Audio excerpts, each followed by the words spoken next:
ओम नमो भगवते वासुदेवाय।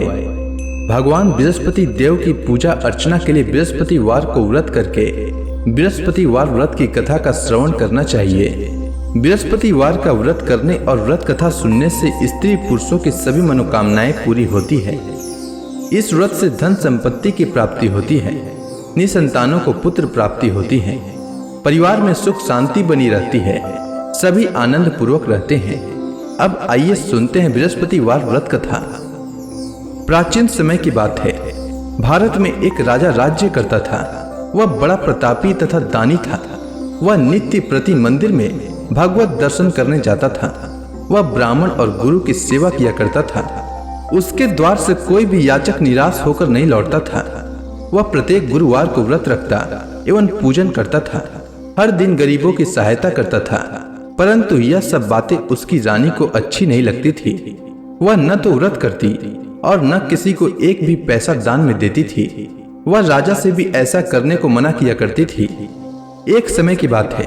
राजा शिकार खेलने वन को चले गए। घर पर रानी और दासी थी। उस समय गुरु बृहस्पति साधु का रूप धारण कर राजा के दरवाजे पर भिक्षा मांगने आए। साधु ने रानी से भिक्षा मांगी तो वह कहने लगी, हे साधु महाराज, मैं इस दान और पुण्य से तंग आ चुकी हूँ। इस कार्य के लिए तो मेरे पति देव ही बहुत हैं। अब आप ऐसी कृपा करें कि सारा धन नष्ट हो जाए तथा मैं आराम से रह सकूं। साधु रूपी बृहस्पति देव ने कहा, हे देवी, तुम बड़ी विचित्र हो। संतान और धन से कोई दुखी नहीं होता है, इसको सभी चाहते हैं। पापी भी पुत्र और धन की इच्छा करता है। अगर तुम्हारे पास धन अधिक है तो भूखे मनुष्यों को भोजन कराओ, प्याऊ लगाओ, ब्राह्मणों को दान दो, धर्मशालाएं बनवाओ, कुआं, तालाब, बावड़ी, बाग, बगीचे आदि का निर्माण कराओ तथा निर्धनों की कुंवारी कन्याओं का विवाह कराओ। साथ ही यज्ञ आदि करो। इस प्रकार के कर्मों से आपके कुल का और आपका नाम परलोक में सार्थक होगा एवं स्वर्ग की प्राप्ति होगी। परंतु रानी साधु की इन बातों से खुश नहीं हुई। उसने कहा, हे साधु महाराज, मुझे ऐसे धन की आवश्यकता नहीं जिसको मैं अन्य लोगों को दान दूं तथा जिसको रखने और संभालने में ही मेरा सारा समय नष्ट हो जाए। साधु ने कहा, हे देवी, यदि तुम्हारी ऐसी इच्छा है तो जैसा मैं तुम्हें बताता हूँ तुम वैसा ही करना। बृहस्पतिवार के दिन घर को गोबर से लिपना, अपने केसों को पीली मिट्टी से धोना, केसों को धोते समय स्नान करना, राजा से कहना वह हजामत करवाए, भोजन में मांस मदिरा खाना, कपड़ा धोबी के यहाँ धुलने देना। इस प्रकार 7 बृहस्पतिवार करने से तुम्हारा धन नष्ट हो जाएगा। यह कहकर साधु महाराज रूपी बृहस्पति देव अंतर ध्यान हो गए। रानी ने साधु के कहने के अनुसार 7 बृहस्पतिवार तक वैसा ही करने का विचार किया। साधु के बताए अनुसार कार्य करते हुए केवल 3 बृहस्पतिवार ही बीते थे कि उसकी समस्त धन संपत्ति नष्ट हो गई। भोजन के लिए दोनों समय परिवार तरसने लगा तथा सांसारिक भोगों से दुखी रहने लगा। तब वह राजा रानी से कहने लगा कि हे रानी, तुम यहाँ पर रहो, मैं दूसरे देश को जाता हूँ, क्योंकि यहाँ पर मुझे सभी मनुष्य जानते हैं, इसलिए मैं यहाँ कोई कार्य नहीं कर सकता। मैं अब परदेश जा रहा हूँ, वहाँ कोई काम धंधा करूंगा, शायद हमारे भाग्य बदल जाए। ऐसा कहकर राजा परदेश चला गया। वह वहाँ जंगल से लकड़ी काट कर लाता और शहर में बेचता। इस तरह जीवन व्यतीत करने लगा। इधर राजा के बिना रानी और दासियां दुखी रहने लगी। किसी दिन भोजन मिलता और किसी दिन जल पीकर ही रह जाती। एक समय रानी और दासियों को 7 दिन बिना भोजन के व्यतीत करना पड़ा। तो रानी ने अपने दासी से कहा, हे दासी, यहाँ पास के ही नगर में मेरी बहन रहती है। वह बड़ी धनवान है, तू उसके पास जा और वहां से 5 सेर बेझर मांग कर ले आ, जिससे कुछ समय के लिए गुजर हो जाए। दासी रानी की बहन के पास गई। रानी की बहन उस समय पूजा कर रही थी। बृहस्पतिवार का दिन था। दासी ने रानी की बहन से कहा, हे रानी, मुझे आपकी बहन ने भेजा है, मुझे 5 सेर बेझर दे दो। दासी ने यह बात अनेक बार कही, परंतु रानी की बहन ने कोई उत्तर नहीं दिया, क्योंकि वह उस समय बृहस्पतिवार की कथा सुन रही थी। जब दासी को रानी की बहन से कोई उत्तर नहीं मिला तो वह बहुत दुखी हुई। उसे क्रोध भी आया। वह लौटकर रानी से बोली, हे रानी, आपकी बहन बहुत ही धनी स्त्री है। वह छोटे लोगों से बात भी नहीं करती। मैंने उससे कहा तो उसने कोई उत्तर नहीं दिया। मैं वापस चली आई।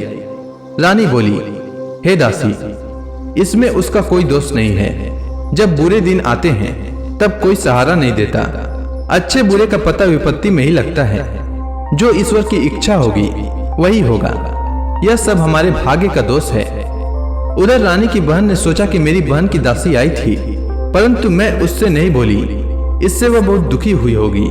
अतः कथा सुन और भगवान विष्णु का पूजन समाप्त कर वह अपनी बहन के घर आई और कहने लगी, हे बहन, मैं बृहस्पतिवार का व्रत कर रही थी। तुम्हारी दासी हमारे घर आई थी, परंतु जब तक कथा होती है तब तक हम लोग न उठते हैं और न बोलते हैं, इसलिए मैं नहीं बोली। कहो दासी क्यों आई थी? रानी बोली, बहन, हमारे घर अनाज नहीं था। वैसे तुमसे कोई बात छिपी नहीं है। इस कारण मैंने दासी को तुम्हारे पास 5 सेर भेजर लेने के लिए भेजा था। रानी की बहन बोली, बहन देखो, बृहस्पति भगवान सबकी मनोकामना पूर्ण करते हैं। देखो, शायद तुम्हारे घर में अनाज रखा हो। यह सुनकर दासी घर के अंदर गई तो वहां उसे एक घड़ा बेझर का भरा मिल गया। उसे बड़ी हैरानी हुई क्योंकि उसने एक एक बर्तन देख लिया था। उसने बाहर आकर रानी को बताया। दासी अपनी रानी से कहने लगी, हे रानी, देखो, वैसे हमको जब अन्न नहीं मिलता तो हम रोज ही व्रत करते हैं। अगर इनसे व्रत की विधि और कथा पूछ ली जाए तो उसे हम भी किया करेंगे। दासी के कहने पर रानी ने अपनी बहन से बृहस्पतिवार व्रत के बारे में पूछा। उसकी बहन ने बताया, हे रानी बहन, बृहस्पतिवार को सूर्योदय से पूर्व उठकर स्नान करके बृहस्पतिवार का व्रत करना चाहिए, लेकिन उस दिन सिर नहीं धोना चाहिए। बृहस्पतिवार के व्रत में चने की दाल और मुनक्का से विष्णु भगवान का केले के वृक्ष की जड़ में पूजन करें तथा दीपक जलाएं। उस दिन एक ही समय भोजन करें। भोजन पीले खाद्य पदार्थ का करें तथा कथा सुने। इस प्रकार करने से गुरु भगवान प्रसन्न होते हैं, अन्न पुत्र धन देते हैं, मनोकामना पूर्ण करते हैं। व्रत और पूजन की विधि बताकर रानी की बहन अपने घर लौट गई। रानी और दासी दोनों ने निश्चय किया कि बृहस्पति देव भगवान का पूजन जरूर करेंगे। 7 दिन बाद जब बृहस्पतिवार आया तो उन्होंने व्रत रखा। घुड़साल में जाकर चना और गुड़ बीन लाई तथा उसी दाल से केले की जड़ तथा विष्णु भगवान का पूजन किया। अब भोजन पीला कहाँ से आए? दोनों बड़ी दुखी हुई, परंतु उन्होंने व्रत किया था, इस कारण बृहस्पति देव भगवान प्रसन्न थे। एक साधारण व्यक्ति के रूप में वे 2 थालों में सुंदर पीला भोजन लेकर आए और दासी को देकर बोले, हे दासी, यह भोजन तुम्हारे और रानी के लिए है, तुम दोनों करना। दासी भोजन पाकर बड़ी प्रसन्न हुई और रानी से बोली, रानी जी, भोजन कर लो। रानी को भोजन आने के बारे में कुछ पता नहीं था, इसलिए वह दासी से बोली, जा तू ही भोजन कर, क्योंकि तू हमारी व्यर्थ में हंसी उड़ाती है। दासी बोली, एक व्यक्ति भोजन दे गया है। रानी कहने लगी, वह भोजन तेरे लिए दे गया है, तू ही भोजन कर। दासी ने कहा, वह व्यक्ति हम दोनों के लिए 2 थालों में भोजन दे गया है, इसलिए मैं और आप दोनों ही साथ साथ भोजन करेंगी। दोनों ने गुरु भगवान को नमस्कार कर भोजन प्रारंभ किया। उसके बाद से वे प्रत्येक बृहस्पतिवार को गुरु भगवान का व्रत और पूजन करने लगी।